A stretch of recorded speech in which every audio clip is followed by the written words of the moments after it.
पंचाननं दुर्यमत्तमतङ्गजानां नागान्तकं धनुजपुङ्गवपन्नगानां दावानलमरणशोकजराटवेनां वाराणसी पुरपतिं भज विश्वनाथं। जय श्री कृष्ण। पिता धर्मः पिता स्वर्गः पिता ही परमं तपः पितरी प्रीतिमापन्ने प्रियंते सर्वदेवता। शास्त्र में ऐसा प्रमाण मिलता है, पिता ही धर्म है, पिता ही स्वर्ग है, पिता ही परम तपस्या है। पिता के प्रसन्न हो जाने पर, खुश हो जाने पर संपूर्ण देवता प्रसन्न हो जाते हैं, खुश हो जाते हैं। माँ का स्थान सर्वोच्च है, लेकिन पिता का स्थान भी परमोच्च है। जो पिता सदैव अपने पुत्र पुत्रियों का भला सोचता है, भला सुझाव देता है और भला करता है। माँ के चरण के स्पर्श करने वाला पुत्र पुत्री कभी ममता से हीन नहीं हो सकते हैं। उसी प्रकार पिता के चरण स्पर्श करने वाले पुत्र पुत्रियां कभी संपत्तिहीन नहीं सकते हैं, कभी धनहीन नहीं हो सकते हैं। ऐसे पिता जो सदैव बाहर रह करके मेहनत परिश्रम करता है, पुत्र पुत्रियों के पास जितनी उसकी माँ समय देती है उतना वह समय नहीं दे पाता है, इतना वो साथ रहती है उतना वो साथ नहीं दे पाता है। यह उसकी मजबूरी है, यह उसकी लाचारी है। अगर वह भी अपनी संतान के पास समय पूरा देगा, संतान के साथ रहेगा, तो कहाँ से अपने बच्चों को पढ़ा लिखा कर वह योग्य बना पाएगा। पढ़ाने लिखाने में पैसे की जरूरत है, तो पैसा कमाने के लिए, धन कमाने के लिए घर से बाहर होकर के वह कठिन परिश्रम करता है, मेहनत मजदूरी करता है, पैसा कमाता है, उसमें वह शर्माता नहीं है।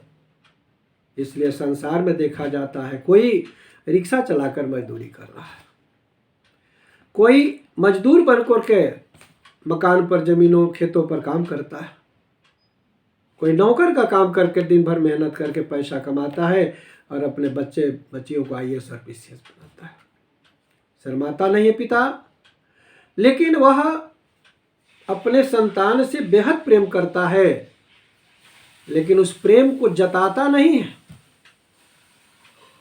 फिर भी परिवार में जितना पिता को मान सम्मान मिलना चाहिए, जितना आदर सत्कार मिलना चाहिए, जितना प्रेम मिलना चाहिए, उतना नहीं मिलता है। क्योंकि अधिकांश पुत्र पुत्रियां इस बात को समझते नहीं है, इसको मानते नहीं है, जो उनके लिए अहितकारक होता है। परिवार का बोझ कितना है, कितनी जिम्मेदारियां हैं, घर से लेकर के बाहर तक, बच्चे को पढ़ाने लिखाने से लेकर उसके योग्य बनाने तक, इसके लिए सुबह से शाम तक पिता चिंता करता है, प्रयास करता है, प्रयत्न करता है और ध्यान उसका सदैव उस पर होता है, मेरे बच्चों का भविष्य संवर जाए, सुधर जाए, ताकि ये जीवन में कुछ योग्य बन जाए, जिससे उनका जीवन सुख और शांति से समन्वित हो जाए। लेकिन इस जिम्मेवारियों को वह सहता है, इस बोझ को वह बर्दाश्त करता है, लेकिन किसी से वह कहता नहीं। लेकिन इस बात को पुत्र पुत्रियों को समझना चाहिए, यह उसका त्याग है। अपने पढ़ने अपने खाने पीने, पहनने ओढ़ने घूमने की चिंता न करके बच्चे को योग्य बनाने की चिंता करता है और बच्चों को वह योग्य बनाता है।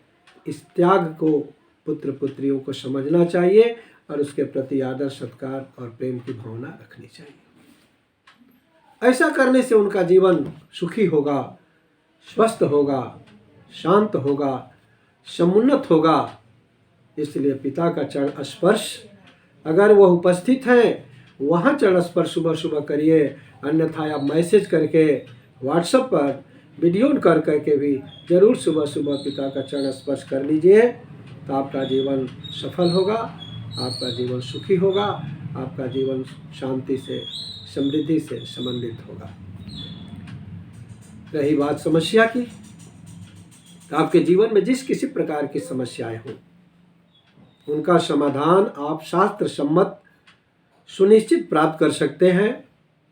आप मेरे मोबाइल नंबर पर या मेरा ऑफिस बनारस के संकट मोचन हनुमान मंदिर के समीप आनंद मौर्य भवन में माँ दुर्गा ज्योतिष संस्थान के नाम से है, वहाँ भी संपर्क करके आप अपनी समस्याओं को समाधान प्राप्त कर सकते हैं, अपनी समस्याओं से निदान प्राप्त कर सकते हैं। इन्हीं शब्दों के साथ आगे किसका चरण स्पर्श करना चाहिए चर्चा होगी। तब तक जय श्री काशी विश्वनाथ।